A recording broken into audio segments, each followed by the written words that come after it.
नमस्कार। दिन भर की बड़ी खबरों के विश्लेषण के कार्यक्रम सुनिए सच में आपका स्वागत है। मैं हूं मुकेश कुमार। तो दोस्तों, शुरू करते हैं आज का सुनिए सच। आज की खास खबरों पर नजर डालते हुए, पंचायत चुनाव में सपा ने बीजेपी को पानी पिलाया, अयोध्या मथुरा काशी में किया साफ, बंगाल हिंसा में 12 मरे, आरोप प्रत्यारोपों के बीच ममता ने की शांति रखने की अपील, हाई कोर्ट के कड़े रुख के बाद नीतीश को लगाना पड़ा लॉकडाउन, कोरोना से हालत गंभीर, भड़काऊ पोस्ट के बाद अभिनेत्री कंगना रनौत का ट्विटर अकाउंट हमेशा के लिए बंद, आईपीएल अनिश्चितकाल के लिए टला, कई खिलाड़ियों के संक्रमित होने के बाद फैसला। खास खबरों पर नजर डालने के बाद अब वक्त है आज की बड़ी खबरों के विस्तार से विश्लेषण का। इसलिए सबसे पहले लेते हैं आज की सबसे अहम खबर। कोरोना महामारी के चरम पर हुए पंचायत चुनाव में उत्तर प्रदेश में सत्ताधारी भारतीय जनता पार्टी बुरी तरह से हारी है। बीजेपी के लिए सबसे बड़ा झटका प्रधानमंत्री नरेंद्र मोदी के चुनाव क्षेत्र वाराणसी में मिली हार है, जहां उसे समाजवादी पार्टी ने पीछे छोड़ दिया है। आगामी विधानसभा चुनाव में अयोध्या के राम मंदिर और मथुरा में कृष्ण जन्मभूमि की मुक्ति को बड़ा मुद्दा बनाने का ख्वाब संजो रही बीजेपी को इन दोनों जिलों में मुंह की खानी पड़ी है। परंपरागत रूप से बीजेपी का गढ़ माने जाने वाले राजधानी लखनऊ में भी पार्टी की करारी हार हुई है। बड़ी तादाद में जीते निर्दलीय जिला पंचायत सदस्यों को बीजेपी अपना आदमी बताकर जीत प्रचारित कर रही है, पर सच ये है कि इसने प्रदेश भर के सभी जिला पंचायत सदस्यों के पदों पर अपने प्रत्याशी खड़े किए थे और सबसे ज़्यादा व्यवस्थित तरीके से चुनाव लड़ा था। अभी तक पूरे परिणाम नहीं आए हैं, लेकिन जितने भी परिणाम आए हैं उनसे साफ पता चल रहा है कि समाजवादी पार्टी ने बीजेपी को ज़बरदस्त चोट पहुंचाई है और एक बड़ी तादाद में निर्दलीय भी जीतकर आए हैं।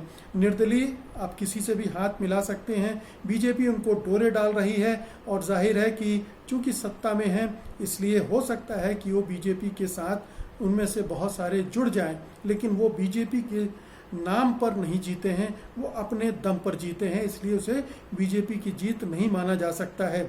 आम आदमी पार्टी ने भी इस पंचायत चुनाव में अपनी पैठ बढ़ाई है, लेकिन जो पश्चिमी उत्तर प्रदेश से खबरें आ रही हैं वो बीजेपी के लिए बहुत ही कहना चाहिए दुखद हैं, क्योंकि उस पूरे इलाके में किसान आंदोलन का प्रभाव स्पष्ट रूप से दिख रहा है और राष्ट्रीय लोक दल ने इस इलाके में अच्छी खासी सफलता हासिल की है। समाजवादी पार्टी ने पूर्वी उत्तर प्रदेश और ख़ास तौर पर मैनपुरी एटा वाले इलाके में बड़े पैमाने पर जीत हासिल की है, जो कि उनका गढ़ भी माना जाता है।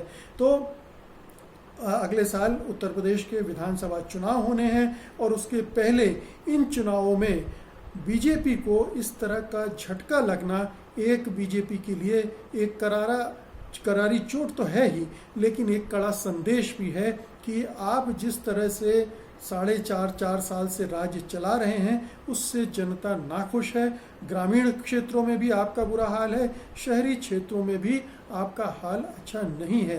कोरोना काल में ये चुनाव हुए हैं। हम सब जानते हैं कि पिछले 1 महीने में कोरोना महामारी का जोर बहुत ज़्यादा हुआ है और पूरे उत्तर प्रदेश में सत्ता विरोधी लहर इस बार मजबूत हुई है, क्योंकि देखा है कि योगी आदित्यनाथ की सरकार झूठ का सहारा ले रही है, आंकड़ों को तोड़ मड़ोड़ रही है और खबरों को दबाने का काम कर रही है, जबकि पूरे प्रदेश में हाहाकार मचा है।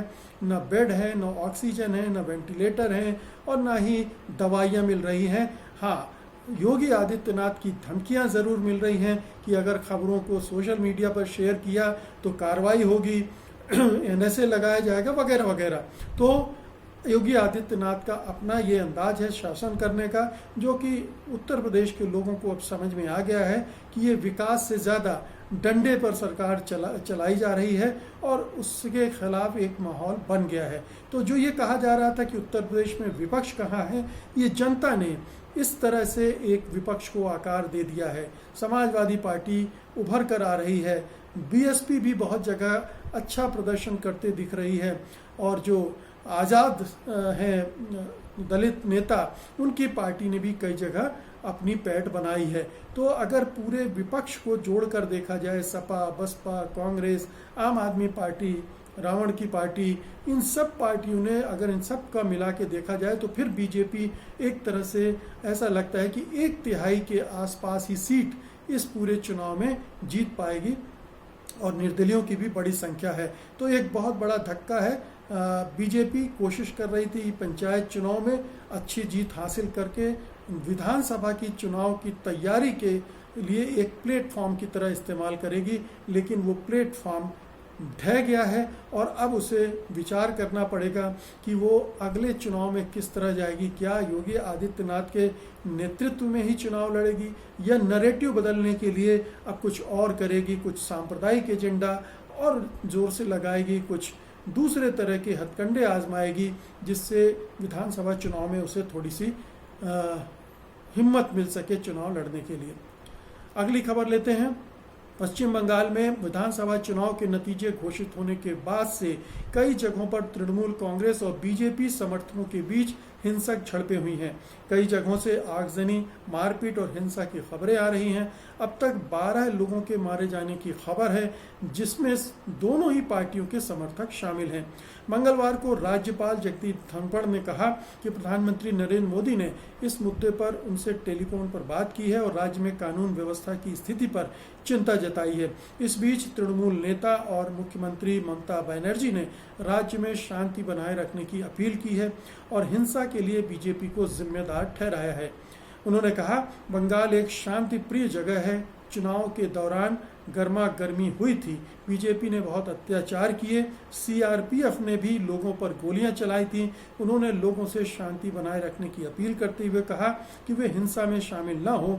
कहीं कोई विवाद है तो पुलिस को जानकारी दें, पुलिस को कानून व्यवस्था को ठीक करना होगा। तो बहुत सारी चीज़ें हैं। पहली बात तो ये है कि जिस तरह की पूरी चुनाव के दौरान तलखी नजर आई, उसका कहीं ना कहीं तो असर दिखना ही था।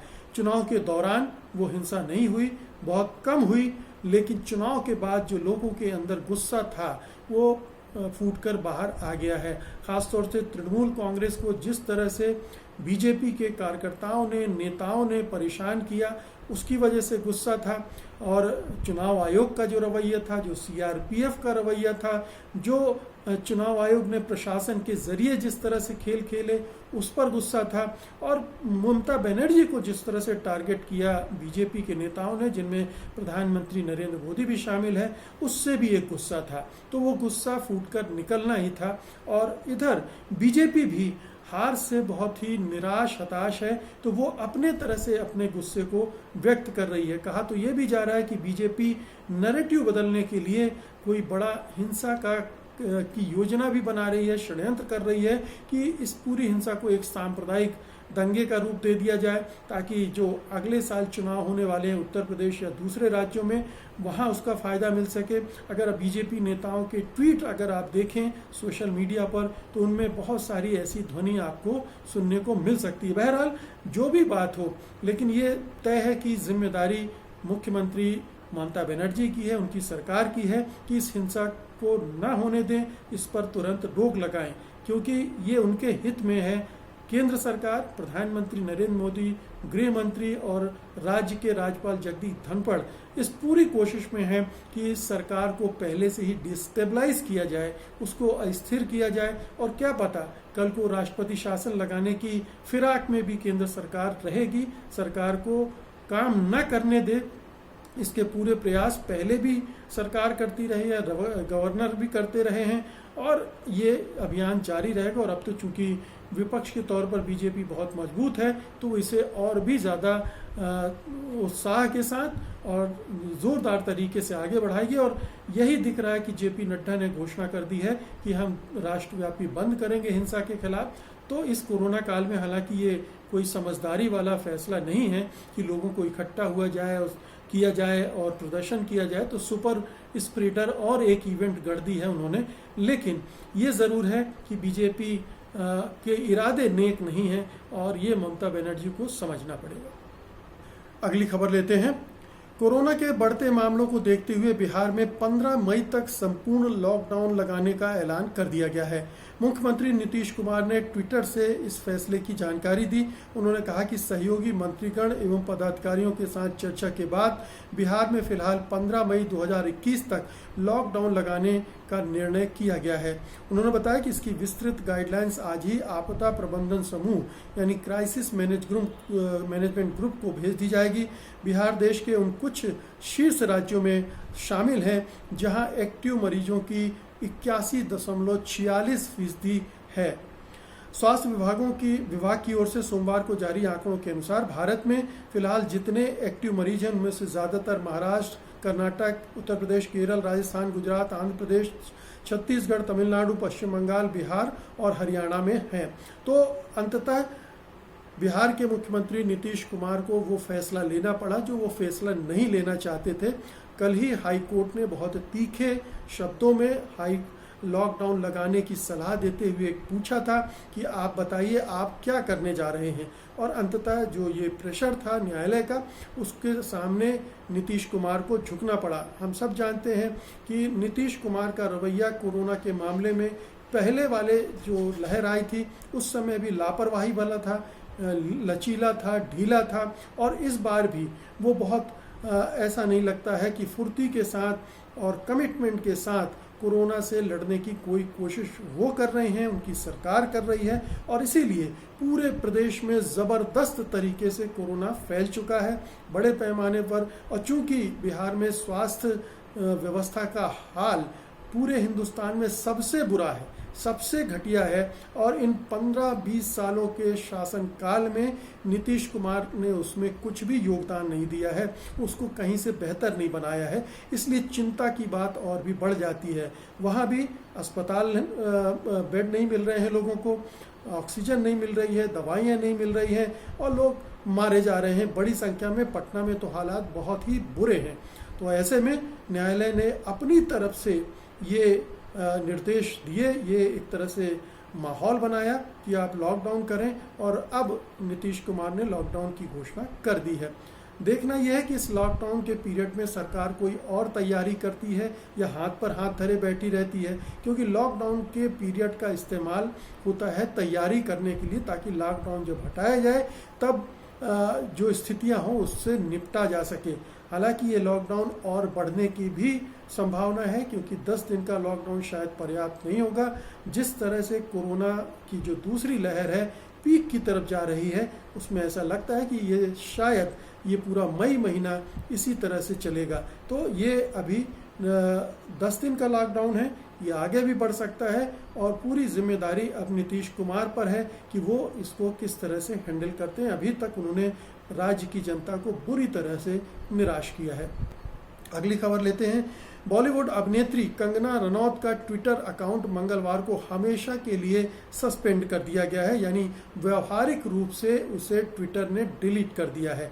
ट्विटर ने पहले उनके अकाउंट को अस्थायी तौर पर सस्पेंड किया था, लेकिन अब सर्च करने पर ट्विटर पर काफ़ी एक्टिव रहने वाली कंगना का अकाउंट @कंगना टीम बंद दिख रहा है। अकाउंट हटाए जाने के बाद हैशटैग कंगना रनौत ट्विटर पर ट्रेंड कर रहा था। ट्विटर के एक प्रवक्ता ने इसकी पुष्टि करते हुए कहा कि कंगना के अकाउंट को हमेशा के लिए हटा दिया गया है। उन्होंने कहा कि उनके अकाउंट से बार बार ट्विटर के नियमों का उल्लंघन किए जाने के बाद ये कदम उठाया गया है। समझा जाता है कि कंगना के अकाउंट के खिलाफ ये कार्रवाई पश्चिम बंगाल चुनाव नतीजों पर उनके कई विवादित ट्वीट्स के बाद लिया गया है। उनके ट्वीट से ऐसा आभास हो रहा था कि वो प्रधानमंत्री नरेंद्र मोदी से 2000 के शुरुआती सालों की तरह विराट रूप लेकर ममता बनर्जी को काबू करने का आग्रह कर रही थी। उनके इस ट्वीट पर विवाद पैदा हुआ और उनके अकाउंट के खिलाफ एक्शन लेने की मांग हुई। तो कंगना रनौत का पूरा स्टाइल जो सोशल मीडिया में रहा है वो बहुत ही उत्तेजनात्मक, भड़काऊ पोस्ट देने वाला रहा है, हिंसा और नफरत वो पैदा करने वाला रहा है। तो ये बहुत देर में फैसला लिया गया है, ये बहुत पहले हो जाना चाहिए था। कंगना रनौत जैसे लोगों को जो बड़े प्लेटफॉर्म हैं उन पर रखना दरअसल जोखिम भरा काम है। वो कभी भी दंगों को, हिंसा को हवा दे सकती हैं। और उनके इस ट्वीट में तो ये भयानक बात लिखी गई है, जो कहा गया है नरेंद्र मोदी से कि सन 2000 के आसपास के शुरुआती सालों की तरह विराट रूप लेकर। आपको याद होगा 2002 में गुजरात में बड़े दंगे हुए थे और उस दंगों की वजह से प्रधानमंत्री नरेंद्र मोदी की छवि खराब हुई थी। ये माना गया था कि नरेंद्र मोदी ने ये दंगे होने दिए थे, पुलिस को खुली छूट दी थी, जिसकी वजह से करीब 2000 लोग उस दंगों में मारे गए थे। तो ये जो इशारा कर रही थी कंगना रनौत, उसका एक मतलब ये था कि वो बंगाल में भी नरेंद्र मोदी से इस तरह की घटना को अंजाम देने की मांग कर रही हैं। और उनका पूरा ट्वीट ही बहुत ही घटिया और विध्वंसात्मक था। और कंगना रनौत के इस तरह के ट्वीट से न केवल ये सारी चीज़ें होनी है, बल्कि प्रधानमंत्री की जो छवि है वो भी और उसको नुकसान पहुंचा होगा, पहुंच रहा है। हालांकि 2002 के दाग उनके कभी छूटे नहीं हैं। भले ही बीजेपी कहते रहे कि सुप्रीम कोर्ट से उन्हें क्लीन चिट मिल गई है, लेकिन वो कटघरे में हमेशा खड़े रहेंगे, क्योंकि उनकी भूमिका के संदिग्ध होने के बहुत सारे प्रमाण मौजूद हैं। बहरहाल कंगना रनौत का ये अकाउंट बंद किया गया है, अच्छी बात, लेकिन ऐसे अभी सैकड़ों अकाउंट चल रहे हैं जिनमें बीजेपी के नेता, बीजेपी के समर्थक, बीजेपी के कार्यकर्ता इसी तरह की भाषा में ट्वीट कर रहे हैं, पोस्ट लिख रहे हैं, जो कि निश्चित रूप से देश के लिए, देश की आंतरिक एकता के लिए बहुत ही नुकसानदेह है और सामाजिक सद्भाव को बिगाड़ने वाला है। आज की अंतिम खबर लेते हैं। इंडियन प्रीमियर लीग के 14वें सीजन यानी IPL 2021 खेल रहे कई खिलाड़ियों के कोरोना संक्रमित होने के बाद BCCI ने IPL को अनिश्चितकाल के लिए टाल दिया है।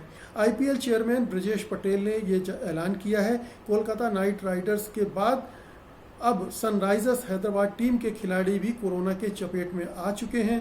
हैदराबाद के खिलाड़ी को कोरोना पॉजिटिव होने से अब पूरी टीम आइसोलेशन में चली गई है। इससे पहले KKR के वरुण चक्रवर्ती और संदीप वॉरियर में कोरोना के लक्षण पाए गए थे। वहीं दूसरी ओर चेन्नई सुपर किंग्स के भी सपोर्ट स्टाफ कोरोना पॉजिटिव हुए थे। ऐसे में BCCI ने तत्काल प्रभाव से IPL को अनिश्चितकाल के लिए टाल दिया है। इससे पहले खिलाड़ियों के कोरोना संक्रमित होने के बाद BCCI ने मैच रीशेड्यूल कर दिया था। सनराइजर्स हैदराबाद के एक खिलाड़ी के कोरोना पॉजिटिव होने के बाद IPL को एक सप्ताह के लिए टालने की खबर आई थी। पहले यह फैसला किया गया था कि IPL के सभी मैचों को मुंबई शिफ्ट किया जाएगा। इस समय IPL के मैच दिल्ली और अहमदाबाद में भी हो रहे थे। तो जब IPL शुरू हो रहा था तभी ये कहा गया था कि इस कोरोना काल में ये नहीं होना चाहिए था।